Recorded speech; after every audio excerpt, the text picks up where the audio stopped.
Good evening, everybody. I'm Steve Reichert, and this is the Adventure Photo Show, the live Friday night edition. And this channel is all about fun with cameras, talking about photography, filmmaking, and how we can do more of it and do it better in a way that serves us instead of us constantly serving our gear. Tonight I am really excited to be with you guys later than usual. I usually try to do these live streams, as you hopefully know if you've been on them before. I try to do these around 8 p.m. Eastern Time, and you will notice that I am in my old studio, as it were, and a bunch of stuff has been happening this week. Some of you who follow me on Twitter or Facebook may have heard a little bit about my wife's surgery and her diagnosis with cancer.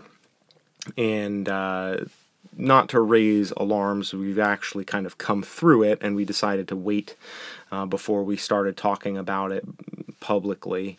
And of course, I'm always very open with my type 1 diabetes, so it's kind of a different, it's a different approach when it's somebody else's condition, that they have the right of way to kind of direct what happens. But anyways, this past week she got surgery. Happy to report that she's doing much better. She's home, and hello, Peter. Good to see you here.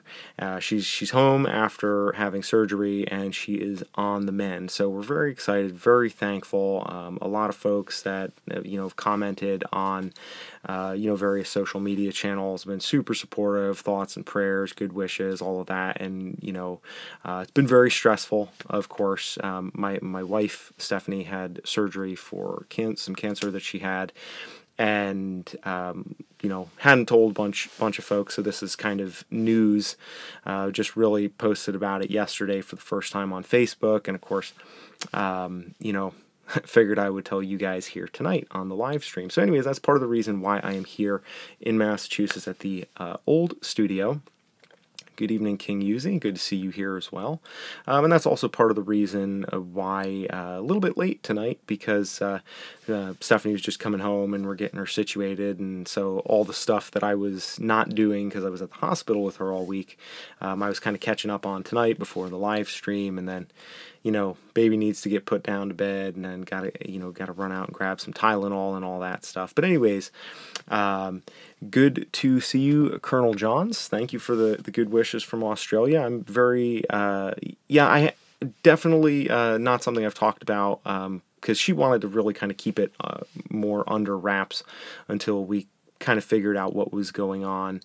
And, we had a path forward, and thankfully, it's been, as cancer goes, she's been super tough dealing with it, very strong, and, so far it looks like a good prognosis. As again, being in Massachusetts, we've had awesome doctors, and fortunately our insurance is good to see you here, Tiff. Thank you for those thoughts. Thank you, appreciate it.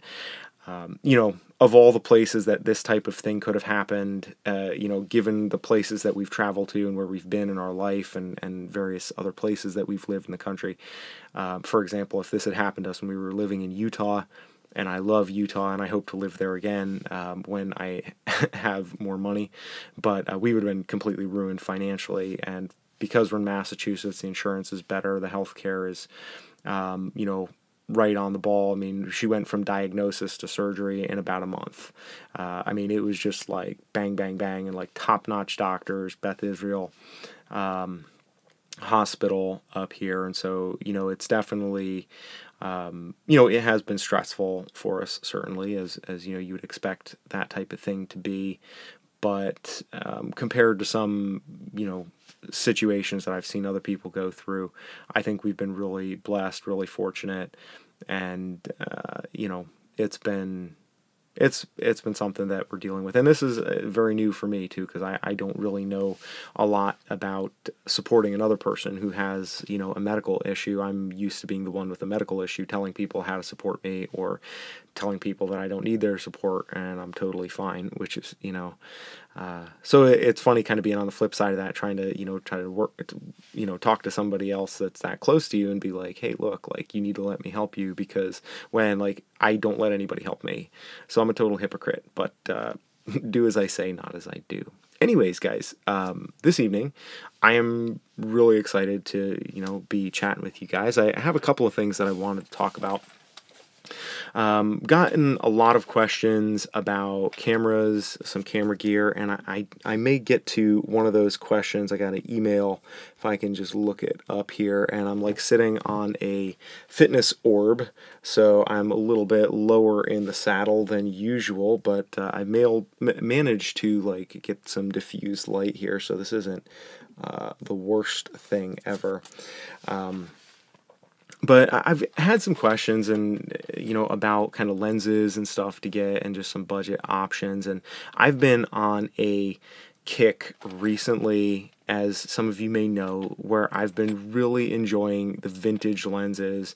And I've posted some pictures on my Twitter profile because that's where I put more of my experimental stuff photographically. I try to curate my Instagram so that that's only the stuff that I'm, stories that I'm specifically telling, not gear tests as much.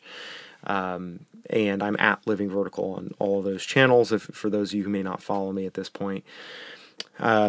And so I've just been really, really stoked on vintage lenses because I've managed to acquire a full set of the Pentax,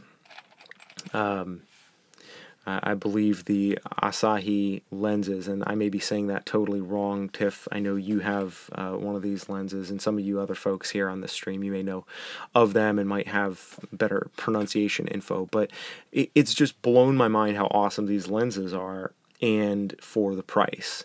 And I've gotten a handful of questions, people that are like, yeah, I'm looking to spend a little bit of money. I got $1,000. I got this, I got that. And like, the amount of value that you can extract from eBay and old film cameras and film lenses coupled with a Micro Four Thirds or APS-C body is staggering. There is just so much variety, and yes, on the wide end of things, you're going to be a little bit out of luck. No question about that. But there's so many opportunities and so many ways to be able to get involved in photography and get started in pursuing photography without having to spend an arm and a leg on stuff. And that's, over the last video actually that I published this just yesterday, kind of questioning my approach with photography and have I been doing photography wrong. And honestly, like looking at the standpoint from which I see a lot of other people in photography who self-identify as photographers, I feel like a lot of that is wrapped up in trying to gain appreciation from other people. And I think that's a natural thing. It's not like that's something that other people do and I don't do that because I'm above that. It's not like that. But it's like a natural part of creating that if we're not careful, it'll run away with us.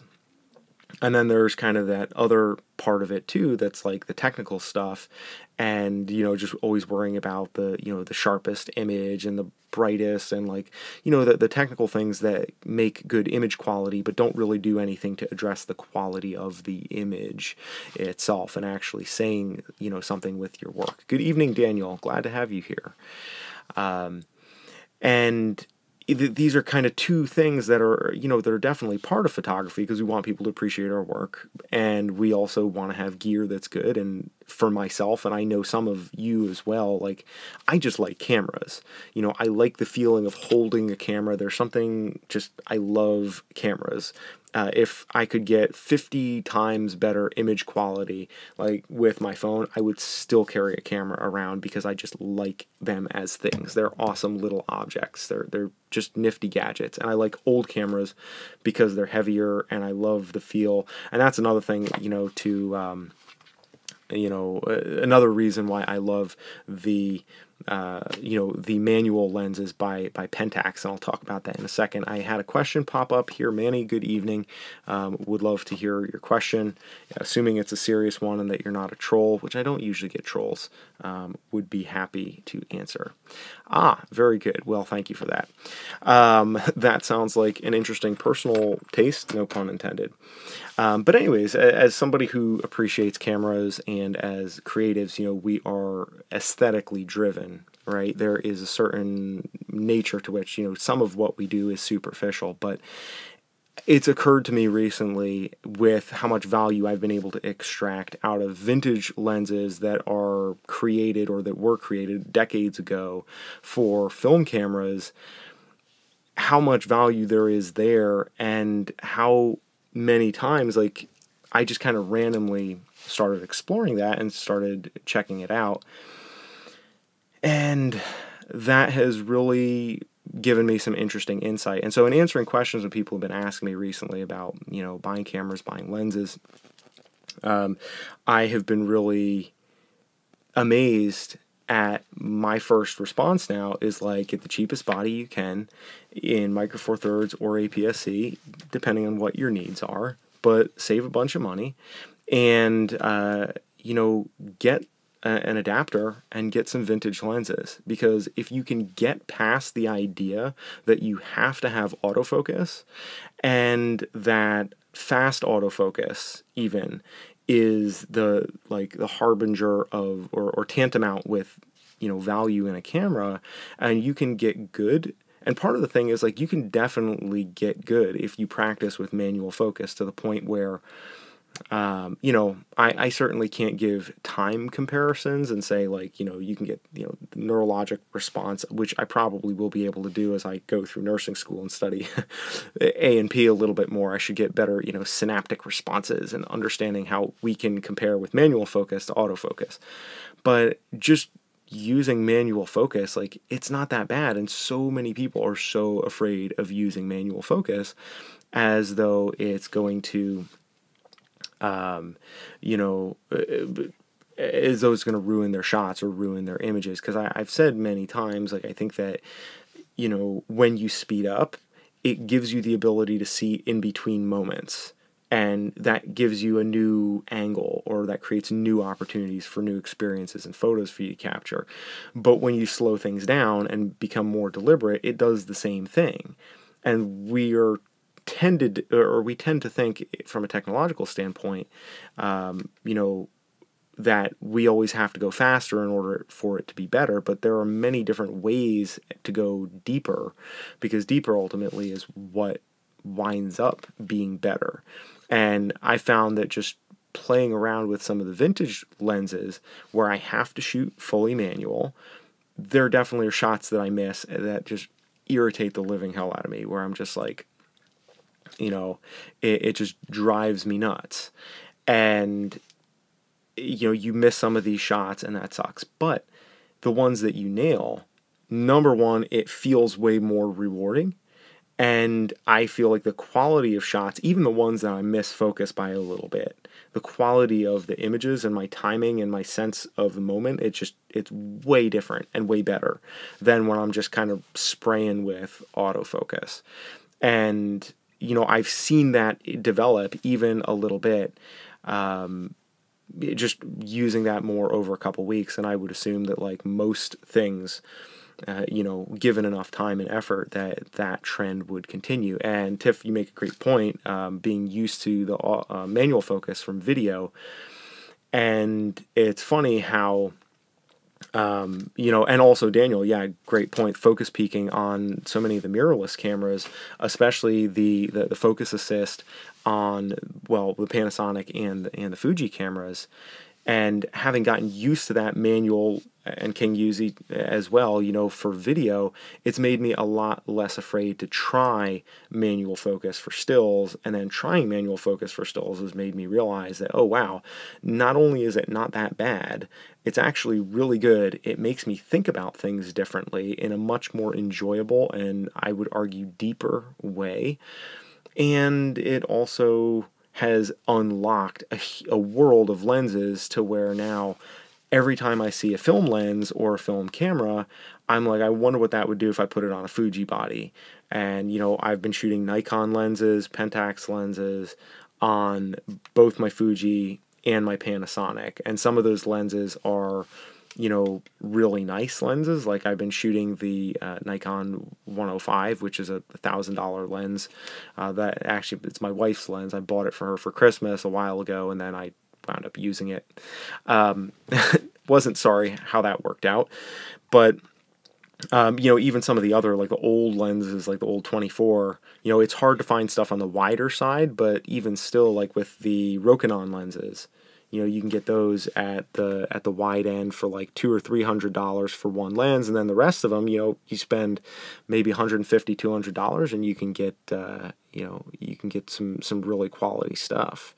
That it's interesting. And I think the thing with the vintage lenses too is that part of it is you don't know exactly what it's going to look like, or at least I don't. If you used to shoot film and you've been around this for 20 years, you probably know what a lot of these lenses look like. For me, I don't know what these different Pentax lenses are going to look like.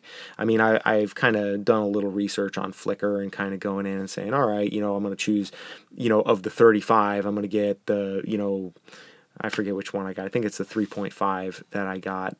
And like the 50, I'm going to get the 1.4 over the 2 point whatever the other one was, you know, because you kind of do a little bit of research. Or like the Helios, the Russian one, I think it's like a 58 millimeter one that kind of has like that swirly bokeh. And I was like, I don't really like that. Instead of getting that one, I'm going to get a different one.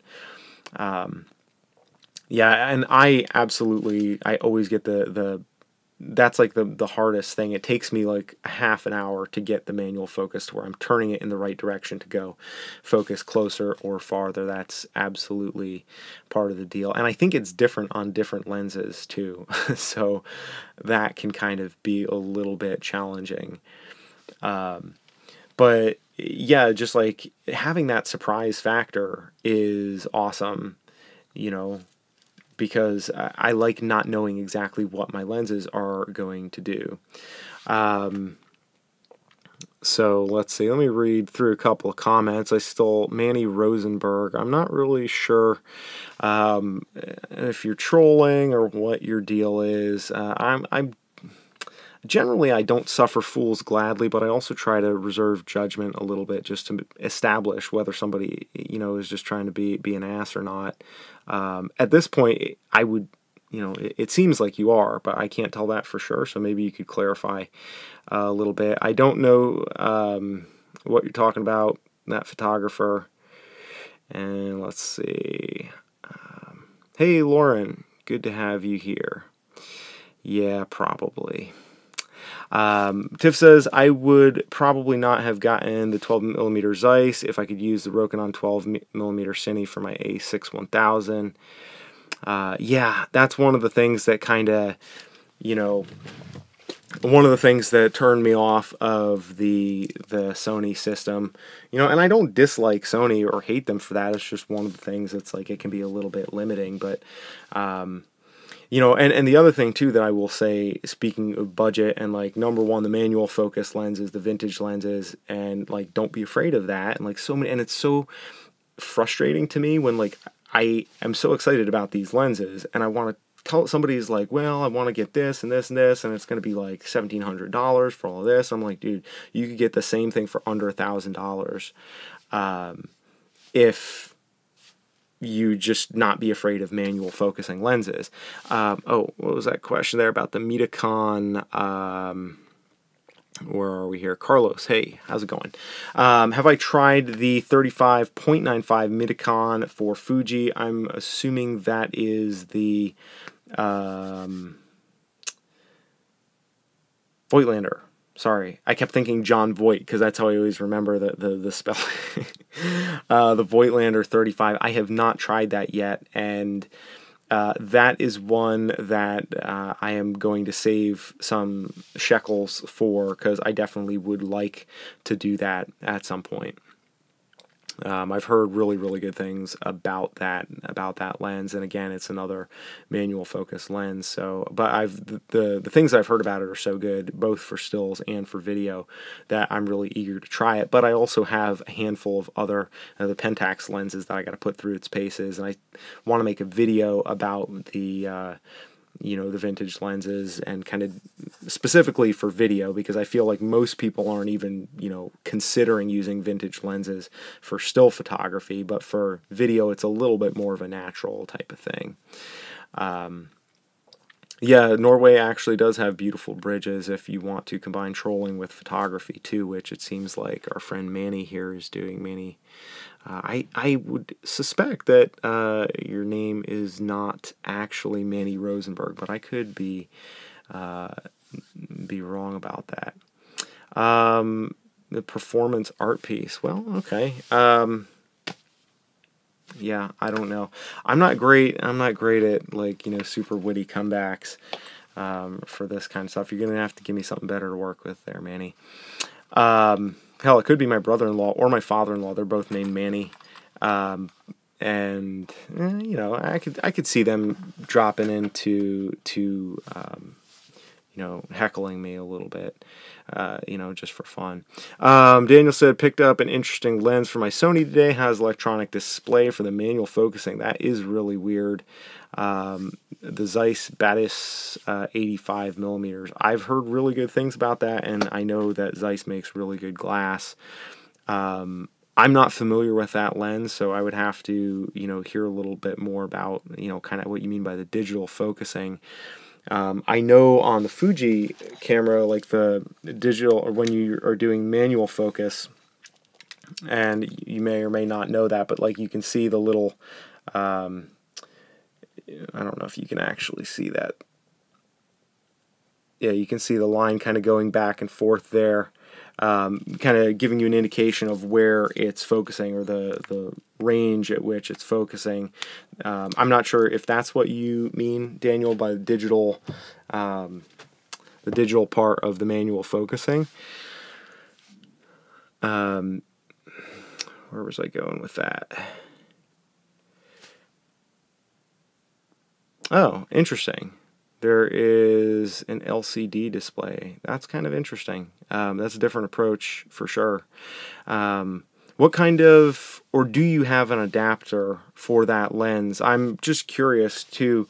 And if you guys have vintage lenses that you particularly like, or you think are like amazing and are a really good value, shout those out and we'll kind of maybe discuss them, because I only have a handful of these lenses, but at the price that they are, one can acquire a really substantial collection of these vintage lenses. Specifically anything that's 35 millimeter equivalent and up. Voigtlander 58 millimeter. Interesting. That is not one that I'm even familiar with. And the other thing I wanted to mention too, I was gonna mention that a moment ago, was just with the speed boosters. I've seen a lot of people posting on, or maybe it's just one guy posting on a bunch of different threads on Reddit, asking about, has anybody had, tried speed boosters on the GH5? And for some reason, a lot of people feel like they need to buy a Metabones speed booster, and they need, again, because they need, quote, need to have autofocus. And everything that I've seen with the Metabones is that, you're still not getting great autofocus anyways, and you're paying as much for the speed booster as you are for the lens. So I have just been using these little Pixco and Roxen, which are both on eBay, and they're, $75 to $90, made in China. Not like superb quality, I don't think, but good enough for what I need to do. And I've been really impressed with the results that I've gotten out of them, for sure. Sorry, just trying to figure out what's going on here. Battery running down on the phone. Jason Arbogast says Pentax M42, and those are the Pentax. I should clarify the Pentax lenses that I've been using as well, the screw mount and M42. There's tons of these lenses. 200 millimeter f3.5, mint for $13. Oh my goodness, that sounds amazing. I would actually, are you on Instagram, Jason? I might even already follow you, or we might be connected on Instagram. And if so, I'm sorry for not connecting your names, but I would love to. Yeah, there's so many of those awesome Pentax lenses in Japan. Like, I think 2 out of the 3 that I got all came from Japan, and they were so good. Like, the condition is just beautiful. King Uzi says, Metabones are good if you come from Canon or Nikon. You have loads of lenses already, and especially, you know, to be fair, yeah, if you already have like AF lenses. But if you're just starting out, a lot of people are worried that, you know, the knockoff, like the off-brand, I should say, the off-brand speed boosters, that they're not going to be as good. If you can get over not having autofocus, which is not a big deal, then you're going to have tons of fun with it. And just the ability to mix and match and take a risk on buying lenses, that's another thing that I like about this whole approach, is that you can like say, you know, I don't typically shoot, like for example, Jason, that lens you're talking about, that 200 millimeter M42 mount 3.5 Pentax lens, you know, that's something that I don't usually shoot at that focal length. And if I were going to go out and buy a new lens at that length, it would be like a whole thing. Even if I were going to buy kind of a so-so lens, like a new lens, it would be a pretty substantial investment of money. But like, I can go to a yard sale and find that type of lens probably, or on eBay or what have you, you know, like, you know, that would be an easy way for me to test that out and potentially even get some amazing photos. And I would love to see kind of some of the work that you're making with that $13 lens, because I would guess that Shimakua, I hope that I remember that. Let me see here if I have a writing implement so that I can write that down. And you guys are, you know, those of you that are friends of the work that I do here, and of course I don't have anything, you know what, I'm going to just type it in the body of this email, just so I got it. Those of you who are friends of this show, you're always welcome to, you know, throw your Instagram or whatever in here, or even drop it in the comments below, because I think it's fun to be able to have the ability to see and follow each other. I follow a number of you and vice versa, because I like seeing what you guys are making and what we're doing. And one of the things that I would like to start doing once, probably more towards the middle of the fall, I want to start doing like photo, not assignments, because I'm not going to blatantly rip off of Ted Forbes that directly, but I want to start doing like mini photo projects, kind of monthly photo projects, and really keep tabs on them with you guys in these live streams, and really focus the live streams more towards actually doing photo challenges. And I was talking about with FemGeek, who I wind up talking with a bunch on social media, because I don't have a huge, ironically, I don't have a lot of the people that follow me aren't actually interested in photography. Like, they like to consume photography, but they're not like photographers. So I relish the opportunities that I have to geek out on other social media platforms and kind of have some of these conversations, like on Twitter and Instagram and stuff. And we were talking about, you know, photo challenges that would be cool to do, and some stuff that she wants to do. And I was thinking, you know, I was thinking about doing a project where I just shoot only in like 1x1, like shooting only in squares. And I'm not going to give away the project, what Tiff was talking about doing, because that's, you know, you can talk about that if you want to there in the chat. And the other thing, one of the things I was thinking about too, is like doing a self-portrait thing, like not a selfie as such, because that's kind of become the, you know, it's gone downhill a little bit with the selfies and the selfie sticks, but actually trying to do real self-portraits where you treat yourself like a person whose portrait you are trying to make, and you try to kind of really put thought into both sides of it and do interesting self-portraits, and do like, you know, one picture a day or one picture a week. I don't know exactly how these projects would work, but that's something I'm thinking about.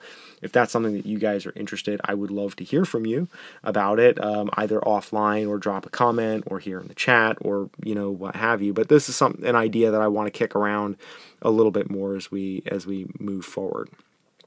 John Natale, I think I'm pronouncing that correct. I always think I'm pronouncing these things correct, and then I'm usually not. John says, do you have any recommendations on affordable lenses for general use?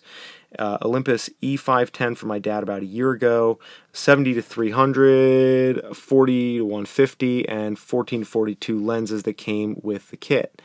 So, John, you're pretty new to photography, and I don't know how much that you like. I don't know how much you're shooting at this point.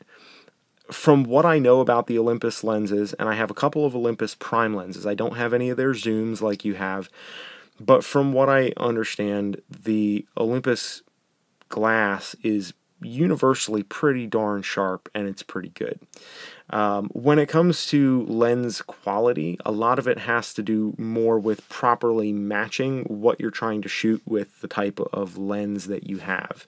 And so if you have a slower lens, but you're shooting, in broad daylight most of the time, you can get stunning image quality out of it. But yet if you have a slower lens that has a higher aperture, let's say an f4 or an f5 lens, something like that, or an f4 is a pretty typical one where that's the, a lot of the zooms are like 3.5 to 5.6, that type of aperture range at the minimum end. So the most light you can let in is like f3.5, which isn't super fast. And there's some people that hate on that and say that, oh, it's it's not fast enough, you can't do any good stuff. And the truth is that if you're creative about it, there are ways to blow out the background by separating your subject further from the background and changing your positioning of the camera. And it's a little complicated, and I would need to, if I tried to explain it, basically the idea is that if you are able to get, I can't explain it right off the top of my head, the way that you can, move your subject further from the background in order to create more of a blur and a bokeh, and to kind of get that look that you typically want to get out of a quality lens. But truthfully, you can make amazing images with a lens that has like an f 3.5, and a lot of the times in daylight when I'm shooting, I'm shooting f4 and f8 for a lot of stuff that I'm doing anyways, and it's really about thank you, Daniel. Okay, so yeah, this is a good succinct explanation. The closer your subject gets to the lens, the more the background blows out. Also, the more telephoto lenses can separate things much better than wider lenses as well. So there are definitely, and to be fair,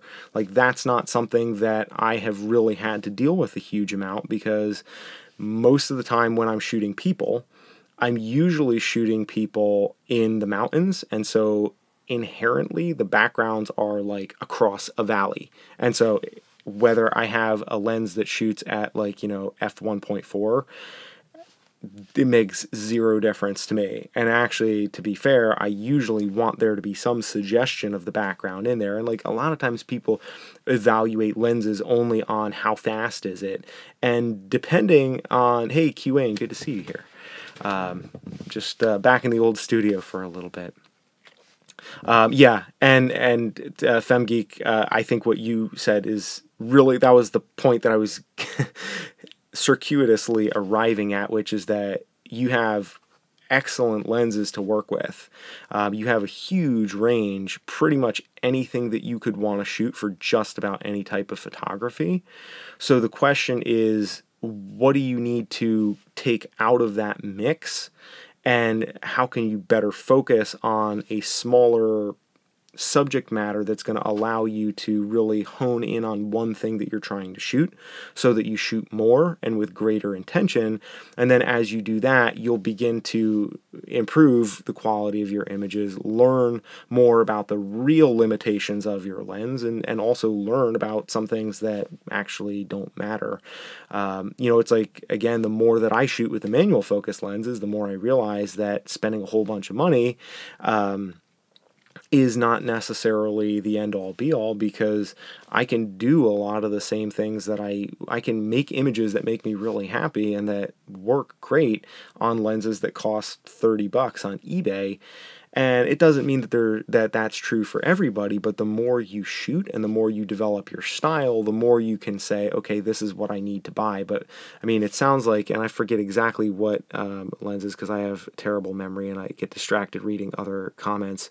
But you have, what is this? You have 300 millimeters, to 14 millimeters. Dude, you have like 28 to 600 millimeters of focal range. That is insane, in a good way. Like you have a lot to work with there. And hello, Mario Crespi. Well, yes, I am actually in the closet here. I'm back at where my wife is in Massachusetts, and I'm in New York when I'm going to school, but I'm not in New York. I'm actually with her in Massachusetts because she had surgery. Long story. She's doing fine. She's great. And but I've been here helping out just this last week, and then I'll be back in the new studio, my dad's place in New York where I'm going to school. Let's see here. So yeah, you have a huge range of stuff to work with there in terms of focal length. And FemGeek gives some really great advice. Just see what, using those lenses as much as possible, see what you want to shoot. And yeah, I think another thing too, in addition to that, looking at other photos that really inspire you or make you want to take pictures, something that you look at and just kind of gives you that urge to go out there and take a walk with your camera. Are they wider? Are they narrower? I mean, Flickr is a good place to look at that because you can look at the XIF data on it, and you can see what it was shot with. If it was a zoom, you can see what focal length it is, because you can't always tell whether it's close up, it's telephoto, or if it's far away, or wider shot, it's landscape. Because sometimes you can do some you can usually get an idea of that stuff, and it can be really cool to shoot landscapes and things that you would normally think you want a wide lens for. But you shoot them from a really far distance back, and you shoot them with a telephoto lens, which like flattens everything out and compresses the image and creates a really interesting effect where it looks like, a series of, geographical or topographical figures like in the mountains. They look like they're stacked on top of each other instead of like just being like way out there. It brings them in really close. Like those pictures of the moon that you see where it's like the moon looks huge, and some of them are just done with Photoshop, but others of those are actually done with a really long telephoto lens. And with a 600 millimeter telephoto lens, like, wow, I mean, that gives you a lot of options to shoot a lot of different things. But going through Flickr, looking at photos you really like. And another thing I would suggest too, since we're on the subject of Flickr, I don't really post a lot to Flickr because it's a whole thing. But, look for the lens. Like, there are groups of people or groups on Flickr where they only post photos taken with these lenses that you have, or with the camera body. So you can kind of like organize based on your camera body, based on the lens, or what have you. And it's probably more productive to look based on lens than camera body, but go through there and see what some people are making with those lenses. And for me, that's always super, super inspiring to look at that. And I see people, or like even with camera bodies, when I, at various whiles, will be salivating over a new camera body, and of like, the marketing works. Like, it gets to you where you're just like, man, if I only bought this thing, like, I know it's not going to make me better, but maybe it would make me a little better, I mean, this might, So I'll go on Flickr and I'll look what people are shooting with 3 generations ago of that same camera, and like, you'll see amazing stuff. And you're just like, okay, reality check. I mean, it kind of is a wet blanket when you want to buy gear, because I understand that feeling very well, where it's like, you just have that reaction. You're just like, ooh, it's a camera. I want that. I like it. I want to hold it and have it. I want it to be mine. And I get that, with lenses too. And to be fair, I still get that even with the vintage lenses. It's just now it doesn't cripple me financially when I give in every now and then, as I am wont to do. But yeah, figure out what you want to shoot. Figure out the focal ranges that you like. Personally, I think that we grow in anything that we do. And Carlos, I'm going to answer your question about where I'm going to school, and I think this ties in with that too. Anything that we do, whether it's physically training, whether it's creatively, any of that stuff, like, we grow when we embrace limitations. And this is not, this is not news. A lot of people, photography, they talk about this. The more you, and this is the reason why, if I had to give one very simple, obvious reason why I prefer primes and why I recommend primes or non-zooming lenses that force you to move yourself and move your feet. They force you to participate. And John, I believe your name was, I'm just like double checking here. Yeah, John. If you have like $20, $30, you can get some vintage glass with manual focus, prime lens, like a 35 millimeter or a 24 millimeter, and it'll size up accordingly, depending on because of the crop of the sensor. So you may not be able to get a super wide lens if that's what you like shooting. But I would recommend, just to start with, before you buy any Olympus primes, I mean, this is just me trying to speak from a budgetary, a thrifty standpoint. If you have $50 that you can blow, get an adapter. You can get just like a straight adapter, not a speed booster adapter, because a speed booster has glass in it. A regular adapter is just basically an interlocking tube that allows you to couple other kinds of lenses on there. Look at the Pentax M42 lenses, the screw mounts. You can get those from Japan for usually under $100, beautiful condition, or Nikon or Canon lenses, any kind of prime lens. And don't be afraid of the fact that it's not like the newest, greatest thing. Some of those lenses, they do really amazing things, and you will be surprised at what you can do. And again, go on Flickr, go even just search online and for images taken with some of these lenses, spend $50, get a couple of prime lenses, and try that out and figure out which focal lengths you like. And the more you shoot with it, the more you'll start to realize, oh, I need something faster, or I need something wider, or I need something tighter, whatever. But then at least at that point, you're figuring it out. You're figuring it out based on your actual needs, not based on marketing and not based on guesswork. And you may also learn a thing or two about limitations when you're using manual focus and a prime lens. And also for everybody else, that's part of the reason why I am going to start doing the photo challenges or these photo projects as part of these live streams to kind of, bring some limitation into what we're doing, but with intention, because that's how you get better at literally anything. Whether it's physical and you're training yourself, or you're, isolating muscle groups or isolating things, that's how you get better. And creatively, it comes from taking stuff away rather than putting more stuff in, because then you just get analysis paralysis. And it's like, I have three, those are awesome zoom lenses. You can make some really incredible stuff. 600 millimeters of reach, like you could do some really badass wildlife photography. There's a lot of really, really cool stuff that you could do with that. That's the first thing that comes to my mind. But there's a lot of cool stuff. Carlos, you asked a couple of questions earlier there. I'm going to school upstate New York, working on becoming a nurse because I don't want to be a professional photographer, so I kind of bailed on the business side of photography. There's a little bit of income from my affiliate links here. If anybody wants to buy literally anything on Amazon, you can use my affiliate links, and that gives me a couple of pennies on the dollar, even if you're not buying the things that are linked in my videos. But, that's pretty much all I'm doing business-wise right now. I'm going to SUNY Orange. It's community college, and I'm actually teaching there, and I'm taking classes there. So it's nice because I know some folks there, and I'm kind of working a little bit to offset the cost of tuition. I'm living with my dad, which is, good for him because I can help balance out some of the, God bless him, love my dad, but he's a little crazy, I can kind of help him out a little bit, and it also is good for me because I'm able to, live there and save some money too, which is also super nice. Okay, there's a lot going on in here. I really want to respond to all this stuff. To Carlos, you also said for an adventure photographer, shouldn't zooms be it, especially the 24-70 2.8 equivalent? Yes and no.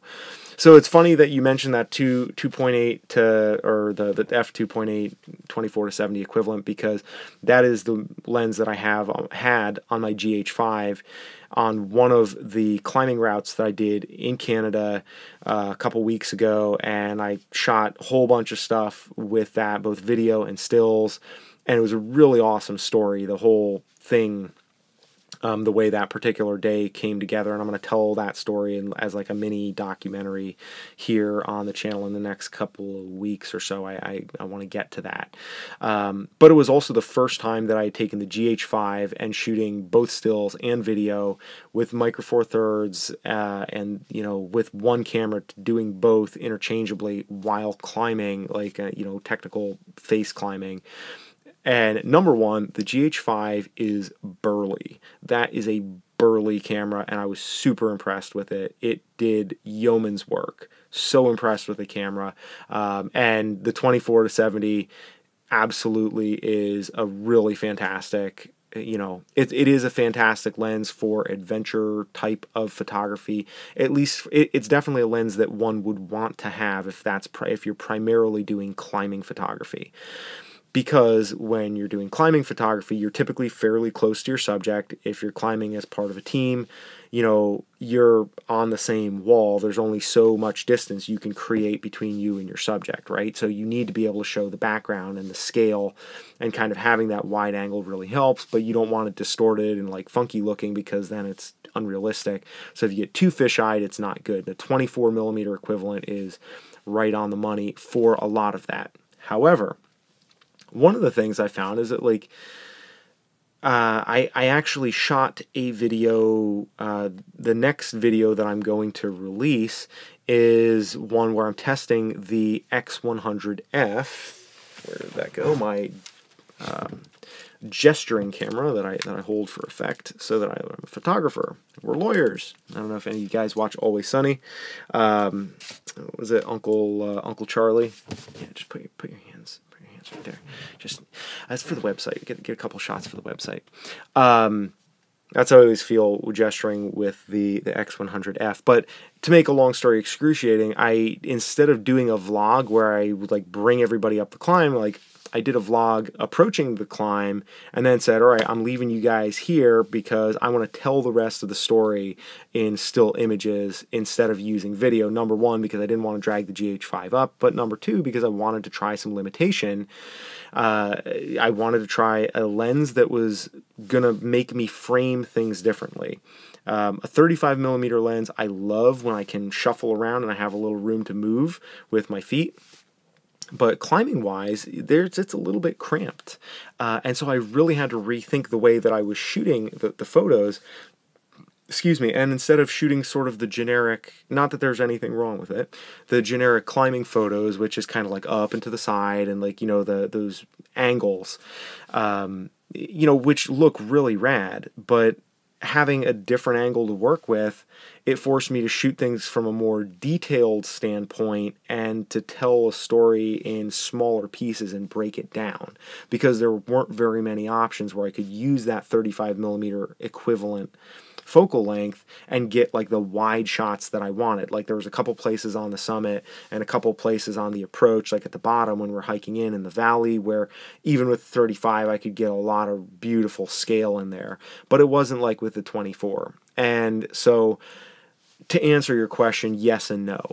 I think that a lot of it depends on the style in which that you want to shoot. I think that certainly zooms are awesome. They're very versatile. They can do many, many things, and they're not bad. But I think that if you have a prime lens, it just changes the way that you approach things and that you look at things. And it's not necessarily better or worse. It's just different. And I think a lot of it, depends on your personal taste and what you're trying to do in a given situation. Let's see. All right, we've had a lot of comments here. Cool. All right, King Uzi had an idea for a photo challenge, alphabet photography, 26 days of photos. I like that. First things beginning with the letter A. That's awesome. Yeah, I do a little bit with the affiliate links, and sometimes it works, sometimes it doesn't, but I always put them out there, and I appreciate the support that I get there. Yeah, that's funny that you're from Binghamton. I mean, not funny, John, but I'm actually, PT school, man. I see not all photographers, but like a lot of photographers, I feel like are involved in some sort of medicine. Maybe because they use a lot of like optical stuff, optical technology in medicine. And I guess maybe that's a connection. It's like a lot of climbers are engineers and coders for some reason, and a lot of photographers seem to be involved in the medical field, which is totally cool because I'm a climber and a photographer. But I actually, John, went to school in Binghamton, my undergraduate degree in English and philosophy, which is partly where I've always been able to talk like this. Like when I was 3 years old, I could have sat here and had maybe not about photography, but I could have had this kind of conversation for like hours when I was 3. And so I went to school, Binghamton, English and philosophy, and philosophy companies weren't hiring, etc. So, yeah, very cool. Small world for sure. Yeah, Manny Rosenberg, hit us up with that $5,000 super chat. That would be much appreciated. No, I'm probably not going to show my ass. That's not usually in the purview of discussing things. Although if you watch some of my back videos, I do show a little bit of leg.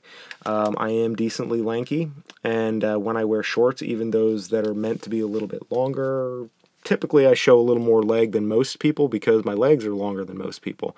And I have a really hard time finding pants that fit me too. So Gam Cam, yes, I like that. I don't know if that's actually a thing or if you just made that up, but I think it's funny. I have just a hell of a time finding a pair of pants because like I'm 32 waist, 36 inseam, and so I'm always wearing pants like that make me look like Cosmo Kramer. I've just given up on. I just roll all my pants halfway up my legs so I look like Tom Sawyer walking around with like rolled up pants like some kind of dingus because it's almost impossible for me to find that. Okay, let's see where are we at here. Eat Sleep J, have you had your hands on the OMD EM10 Mark II? I have not. Where'd that go? When backpacking and climbing in India, DSLR and 2470 was too much. Friend had an XE1 and used it a lot more.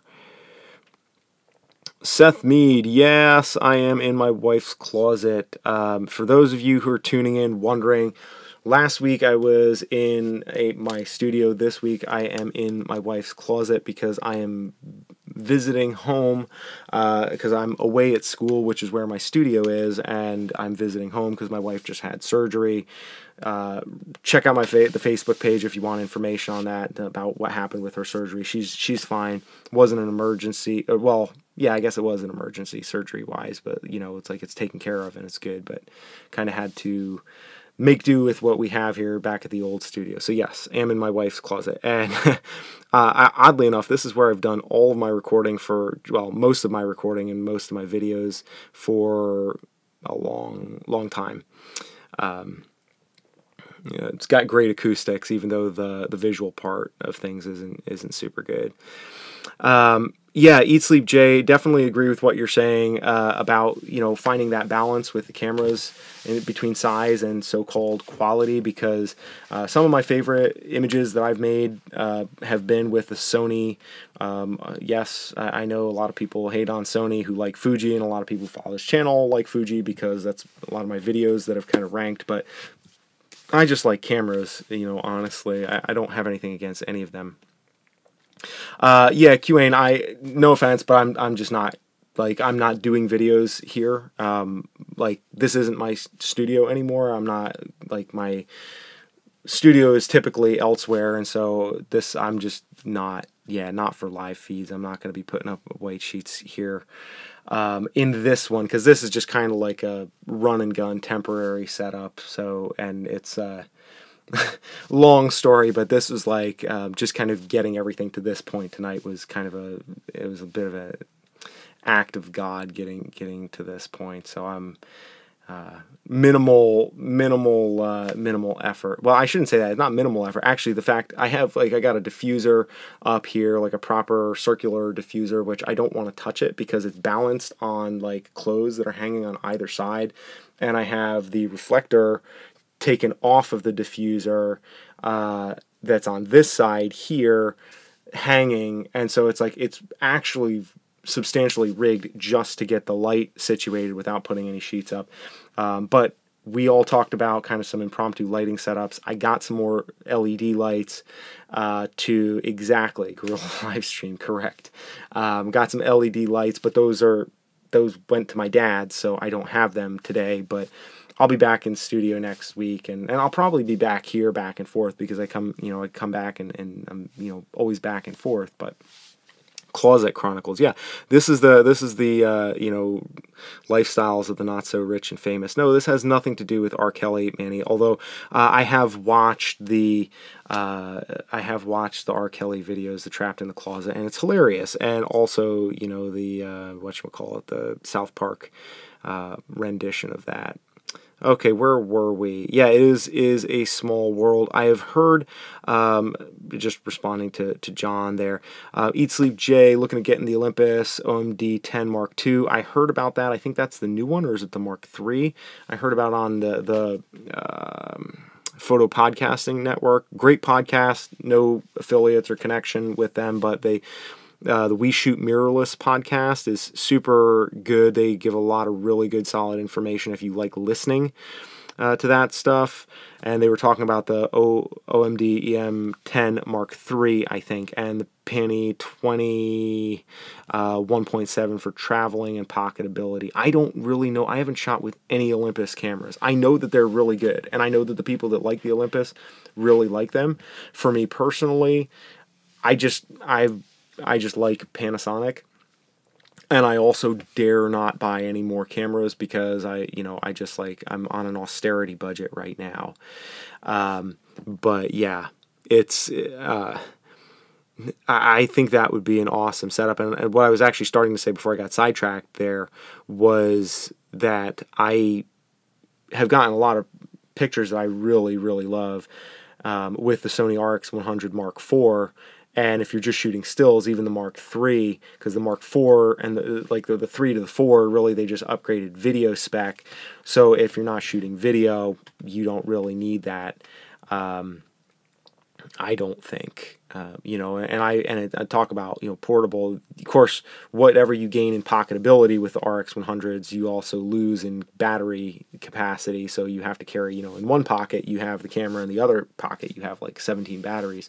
So there's always that little bit of trade-off. But for a tiny camera with a tiny little sensor, it punches well above its weight, including really, again, for a tiny 1-inch sensor, really brilliant nighttime photography as well. For small cameras, I tend to like the one that I've had my eye on for a while is the what's it called? The GX80. I think that's one, but that's not quite pocketable. That's a little bit bigger than, it's Panasonic, of course, and that's a little bit bigger than than this camera. But it's very small. It's cute, but I just don't need any other cameras at this point. I want them all, certainly, but I don't need them. QAnon, sorry, I missed a couple of questions here. We got some suggestions. We got what's his face going on about R. Kelly, and everybody with the Closet Adventures, the Closet Chronicles. We have some good possible. Although I don't know if that would attract the audience exactly. They might be looking for different content than what I'd be talking about. But we could shop that around a little bit. QA asks if I am threatened by the storm. No, thankfully, I am in Massachusetts at the moment, and I am not personally. And is anybody here actually? Because we have 20 people on here at the moment. Is anybody impacted by the storm? I know my brother is in Florida, and my dad, of course, can't send text messages because he has a flip phone. And, he's like, you got to call your brother and tell him like that he's got to get out of Florida. And like, of course, I call my brother, and he's like, yeah, I'm just putting on shutters, and we're gonna ride it out. So I'm like, okay.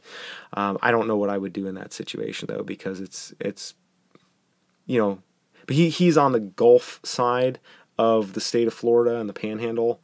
And of course, my wife works for JetBlue, and they're flying people out who are like, they're giving free flights to people who are, you know, any family members of any of their crew. Like, they're just stacking people on planes, and just and people who were buying tickets when they were still selling tickets, they were like refunding them money and just getting them out of there, which is pretty cool.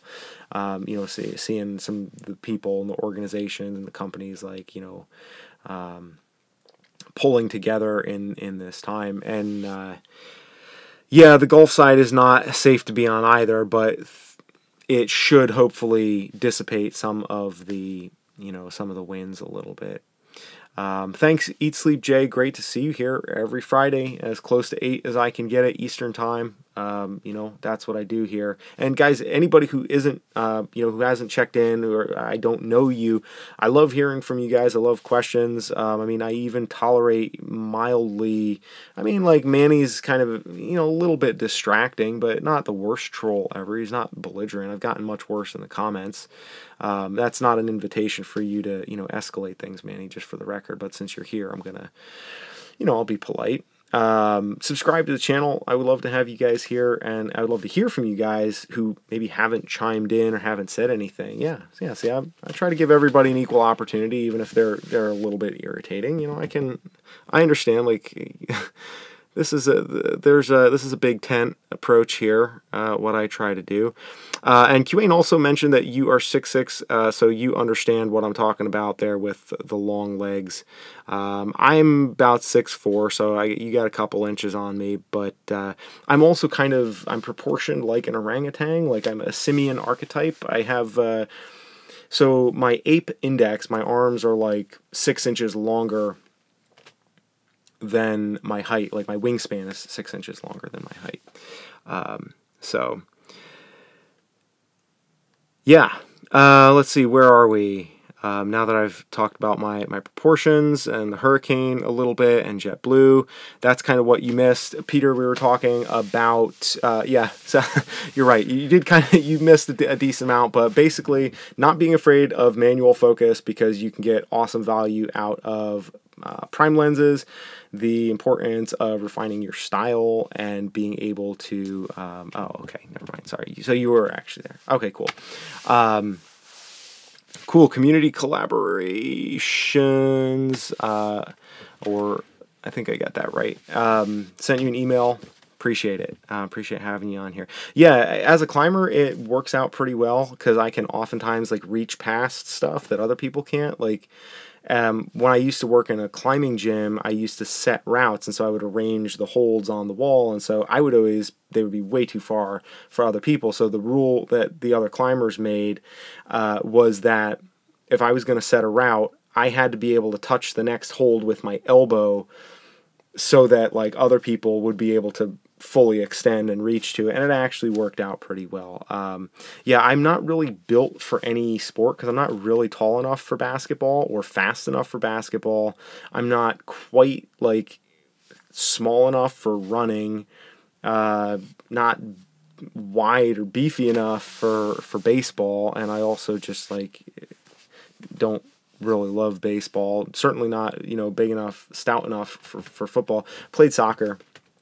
You know, long legs came in handy sometimes when I was running, but the long legs also were a problem too, because then, like, you know, you have these little guys that are like 5'4" and are super fast, and they would just, like, you like lean to one direction, and I'm like, oh, I'm still going this way, and they already went around me on the other side, and it was just like, well, you know, here I am, like, Gumby, like, you know, all over the place. So climbing works out well, because the height works to an advantage, and you know, being kind of light works to your advantage too, but also being, like, strong enough to be able to carry loads and be durable and, you know, take some abuse in the mountains. So it's kind of like right in that sweet spot where if I was any bigger, I would be too heavy. If I was any smaller, I would be too small. Seth, mountain biking. You know, I used to do a lot of mountain biking. I haven't done that much recently, more like when I was in high school and college. Actually, the area where I'm living, jiu-jitsu. Yes, I need to get into jiu-jitsu as well. That's something I'm actually very interested in because I want to get my 3-year-old daughter into jiu-jitsu because she needs to learn about how to, well, just how to defend herself, really. I want her to be, and she's very strong already, and I want her to learn some sort of martial art for discipline and for exercise, but particularly one that has more of a defensive bent than an offensive. So I would prefer to have her in jiu-jitsu, so it's more grappling, much more practically useful, and also one that's harder for her to use, unless she is defending herself, whereas striking is a little bit more, what? Oh, okay, finally. All right, good. All right, good job, Manny. You got me. You made me laugh with that one. You guys. Oh, this is funny. Mountain biking, though, yes, I do love mountain biking, but I haven't done it in a while just because, I kind of got into climbing, and then once I picked up climbing, it was like that's where my money and my effort was spent. And when I was living in Utah, I was actually living near Zion National Park, and I don't know any of you who may be familiar with either Utah or the Red Bull Rampage mountain biking stuff. They was literally like I could see from my back porch, I could see like the mesa where they were doing all the jumping and stuff like that. And for the record, they would trash the desert, which is a very fragile ecosystem. And like Red Bull would come in there with like all their trucks and all their bro bras and their beanie hats and their, campers, and they would shit everywhere. They would destroy everything. It was interesting. I mean, because in one sense, we was proud to be in an area that had mountain biking that was that good. Gooseberry Mesa and all that stuff, and the Gem Trail. But, super, super good mountain biking. But even there, I was like still mostly into, I have a number of expensive, I have a number of expensive hobbies that I can't really afford, the Red Bull does not have and hopefully I'm not going to get sued for this, but I don't think anybody really cares what I think, but Red Bull doesn't have a great reputation when it comes to that stuff because they have been, like, they're a company that builds their brand on outdoor adventure, but doesn't really, like companies like Patagonia, for example, and even the North Face, to a large extent, they are very much, sometimes that can feel a little bit disingenuous to me too, because it's like, yeah, you guys still wouldn't have a publicly traded company that is worth however many tens of millions of dollars or billions even, if it wasn't for rampant consumerism that you complain about out of one side of your mouth. But still, leaving that, nitpicking aside, companies like Patagonia, they're always donating money, and they're always investing time and effort and doing volunteer stuff, like the American Alpine Club and their rescue services. Like the American Alpine Club, they're a nonprofit organization that looks after climbing areas, and that they offer their members $10,000 worth of rescue insurance and all this stuff that's made possible. And their publications are just climbing photography masterpieces that are made possible through donations of companies like Patagonia and all. Yvon Chouinard, who's a climber himself, and my friend Martin, who you're going to meet in the next couple of videos on the channel.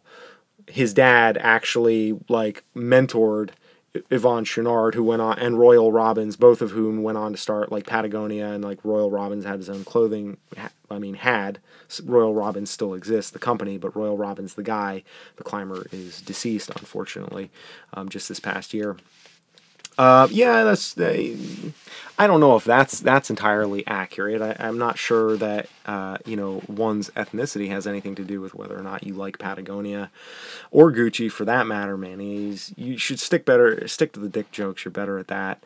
Although most climbers, and myself included, I do call Patagonia Patagucci because it is pricey. But all that to say, they do have a very good reputation for really taking care of the environments that they use to market their products. And I don't know that much about Cotopaxi, but I think that they do as well. There's a handful of these newer companies that are really putting their back into, conservation efforts, and really not just talking about it, but actually doing it. And that's hard. That's hard to balance all of that stuff really effectively. But Red Bull, and I'm going to answer a question about how long I've been in photography in just a moment there. I haven't missed that. Red Bull, from like a few years back, they've always had some fairly controversial stunts, where one of them was in Patagonia, bolting an alpine tower. And in climbing, the ethic is sort of like, it's just like in photography, where, I don't know if you heard, I forget what the guy's name, and I'm not going to speculate on the guy's name. He's a very famous photographer, who, like, somebody accused him. He was a Nat Geo photographer. One of you guys might know, or gals might know who I'm referring to. They accused him of, like, photoshopping some of his images, and there's some people that, and he's a world-renowned photographer. And, in photography, you can, Photoshop is fine, but you say, hey, I'm doing Photoshop, and it's the same kind of thing where there's different ethics about what's acceptable for different kind of work. What might be acceptable in, fashion photography, where you're touching up a portrait and you're doing a lot of heavy editing.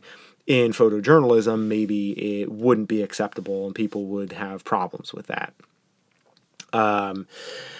So he basically, and I want to say it's McCurry. I could be wrong about that, and if I am, I'm really sorry. But it was somebody with a name that was of that age and caliber that was accused of doing some photoshopping in their work and manipulating their images.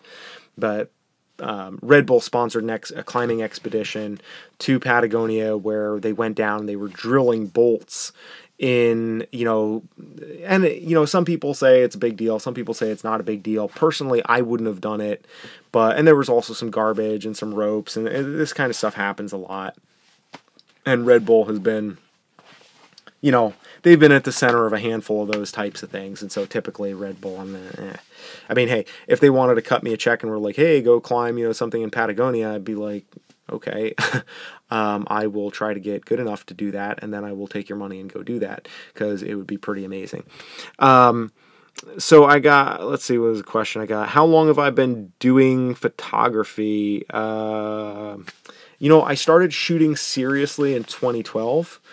And I knew almost nothing at that point. I didn't know the difference. I didn't know that a prime lens was called. If somebody said a prime lens, I was like, that sounds nice. It must be, it's like prime. It's like choice. It's mint. It's like something that people would say back at a couple of years ago. Like, the nomenclature moves so quickly. I had one of my friends was a photographer, and he was like, oh, do you have any prime lenses? I'm like, no, I don't think so. They're all kind of cheap. I thought he was talking about the quality.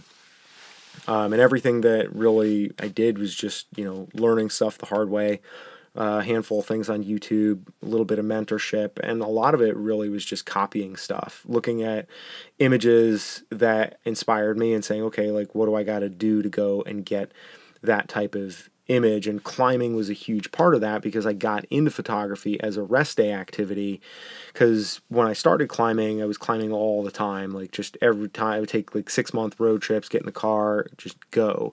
And you'd have good days of climbing and bad days, but then it gets really frustrating when you have a couple of bad days in a row because you're tired, because you're not taking enough rest days.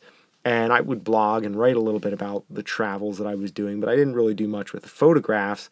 And, it was a combination of my wife taking pictures with her camera, and I would always be like, oh, it's so dumb. Why are you always like wasting time? Come on, let's go. Like, I just want to get to the crag before like other people jump on the route that I want to climb, And then I realized, oh, maybe she's onto something. And so when I got back from that, it was the first road trip that we took,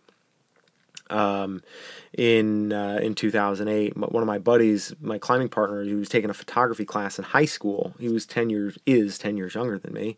He looks almost identical. Like, we look like we're brothers, no relation whatsoever. Super climber, really, really cool guy. And so he was, sorry, I'm just trying to mess with the battery, or the power adapter here to make sure this thing is plugged in. anyways, he was taking a class in high school, photography class, and he was using this like a 8 megapixel or 6 megapixel point and shoot Nikon camera, which was, and he was taking pictures of normal looking things that were not spectacular at all. And they looked amazing. And I was like, how do you make these things look amazing? He's like, oh, it's this thing called composition, rule of thirds. You get it? And I was like, oh. And so once I realized that you could do this and you could make normal things look abnormal by composing and just by moving a camera around, I was like, this is so awesome. I have to do it. And then that kind of spiraled into climbing for me, as like a rest day activity, and it gave me another creative out, because climbing is, in a lot of ways, it's problem solving and it's creativity, because it's not like, how many times can you pick this thing up and put it down. It's like, I'm going to climb this differently from somebody who is, 6-8 inches shorter than me, or somebody who maybe is stronger than me with a stronger upper body, but maybe is less experienced and doesn't know how to use their feet, or what have you. There's all these different variations, and so it kind of really fed into the climbing as kind of, one hand washing the other.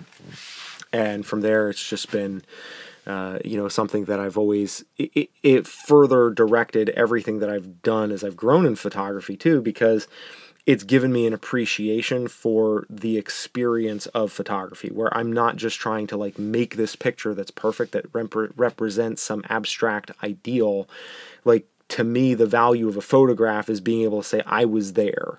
Like, the fact that I was there, even if I took the worst photograph that you could take and it was blurry and fuzzy, the fact that I brought a camera to this point, that means something in and of itself, that experience. And in some ways, that's kind of a cheap workaround to be able to say, yeah, like, I can't do all the extraordinary stuff with the visual precision and the lighting and the high fashion and some of the just amazing stuff that people who are far more advanced than I do. But I could say to those guys, look, I can get to the top of that mountain, or I can hang off the side of that mountain half a mile off the ground. I can live up there. I can crap in a bucket, and I can carry my water and my food up the side of a mountain if I have to, and do that and make pictures of that. And that's something that you can't do. And it's a personal thing, and that's one of the things that I love about photography, is you get to make it your own totally. We've covered a lot of ground in this one.